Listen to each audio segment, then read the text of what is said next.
Buenas prácticas para utilizar la investigación social en nuestro proceso de validación del problema del cliente. Ahora, en esta semana, vamos a ver muchas más cosas de cómo entender el problema del cliente. Aprenderemos a hacer entrevistas, a localizar a estos clientes, a entenderlos durante las entrevistas y a entender su problema. Pero déjame darte una serie de buenas prácticas, mucho antes de todo esto, que proceden básicamente de la antropología, de la etnología, de la investigación social. Digamos que son formas que nos van a ayudar, o buenas prácticas que nos van a ayudar a mejorar nuestra capacidad de entender los problemas de los clientes. La primera buena práctica que te voy a mostrar es sal a la calle. La única fórmula que tenemos para poder observar y entender a los clientes es observándolos en su entorno. Siempre que salgas a hablar con un cliente, intenta ir a su espacio. No te traigas el cliente a tu oficina, no te traigas el cliente a tu casa. Sal y observa al cliente en el entorno del problema. Si es posible entenderle en el momento que tiene el problema, todavía mejor para nosotros. Esto nunca es obvio. Tenemos que entender y observar las conductas y los comportamientos de las personas. Y esto tenemos que hacerlo en su entorno. Es decir, quiero que seas más zoólogo, que salgas al campo, que salgas a la jungla y que observes literalmente a los clientes en la jungla. Es decir, no te traigas al tigre, al zoo para entenderlo. Vete tú a la jungla para entender cómo se comporta el tigre. Esta es la clave. Así que nunca esto es obvio ni es sencillo. Es decir, la gente tiene comportamientos muy raros. Yo qué sé, te pongo un ejemplo. Un grupo de amigos, para no gastarse mucho dinero, coge el transporte público que es barato para bajar al centro de la ciudad. Pero cuando llega al centro de la ciudad, todos quedan en un Starbucks y se gastan $4 en un café. Es raro, es extraño. Es decir, ahorran dinero en el autobús para bajar al centro, pero después se gastan mucho dinero en el Starbucks para comprarse un café. Otro ejemplo, no sé, una persona va y se compra un teléfono móvil, un iPhone, por ejemplo, bien caro, $700. Se gasta $700 en un teléfono móvil y después se va con el operador de telefonía más barato. Somos raros, no tenemos comportamientos normales, no vamos siempre a precio. Y además, nuestro comportamiento queda muy influido por nuestro entorno. Así que la única forma de entender eso es observándolo en el entorno. Conviértete en un zoólogo. Sal y observa al cliente en el entorno del problema. Mi siguiente recomendación es que utilices las redes sociales. Las redes sociales también es una mina grandísima de datos sobre cómo se comportan los clientes. Nos cuentan sobre sus quejas, sus preocupaciones. Una de las cosas que hago cuando trabajo con emprendedores y cuando están trabajando en un mercado existente o en un mercado segmentado es buscar a la competencia, analizar la competencia. Esto ya lo vimos las semanas pasadas, pero la clave de esto para nosotros es entender de qué se quejan los clientes que tiene mi competencia.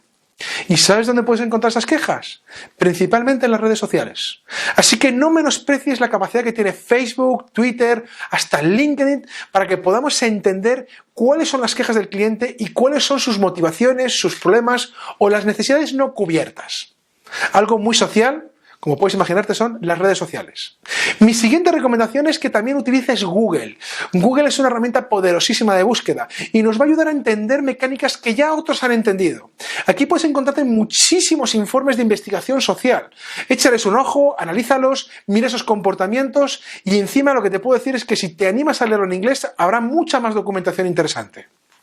Mi siguiente recomendación, que tiene que ver con todo este proceso, buenas prácticas de la investigación social, es todo visual, todo en un muro. Mi recomendación durante todas estas semanas, y ya te lo dije la primera semana, es que todo lo intentes hacer visual, que tengas un muro en el cual vayas colgando tus pósters. Acuérdate, el lienzo de modelos de negocio, el mapa de empatía, el mapa de stakeholder, ten un muro y ese muro llénalo de toda la información que obtengas de tu cliente.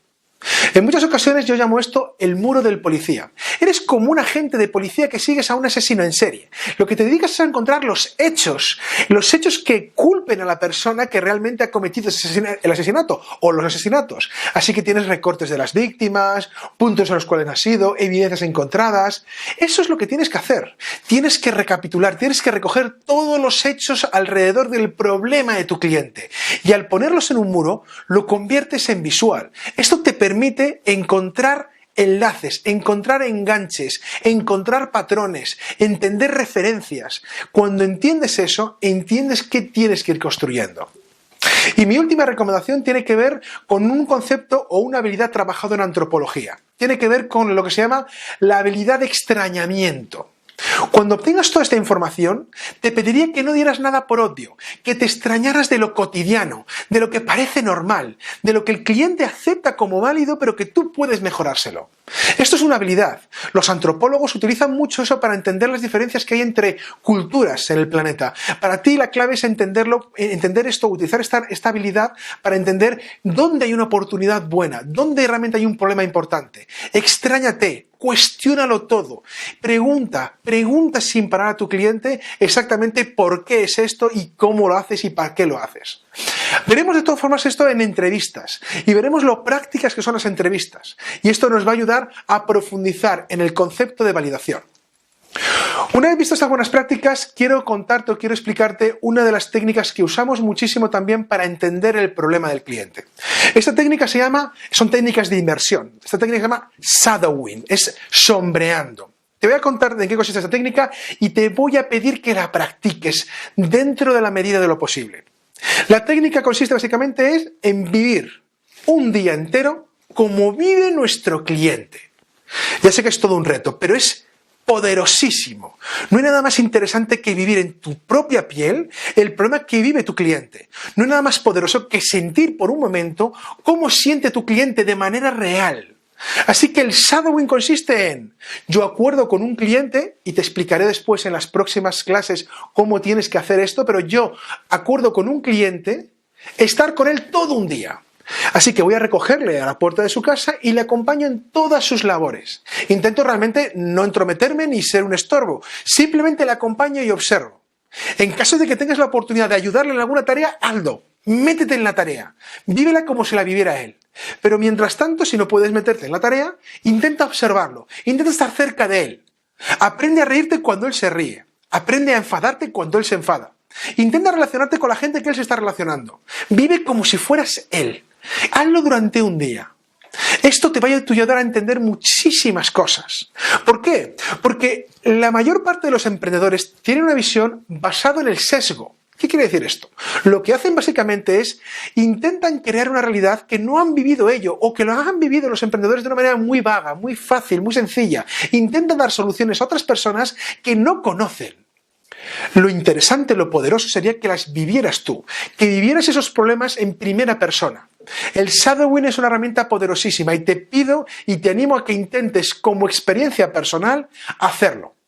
Veremos en las próximas clases cómo poder captar a los primeros clientes para hacer entrevistas, cómo captar a un cliente y pedirle permiso para poder hacerlo, incluso cómo poder hacer un shadowing. La clave de todo esto es que entiendas el concepto que no hay forma más importante o más poderosa de entender un problema de un cliente que no sea viviéndolo en tu propia piel.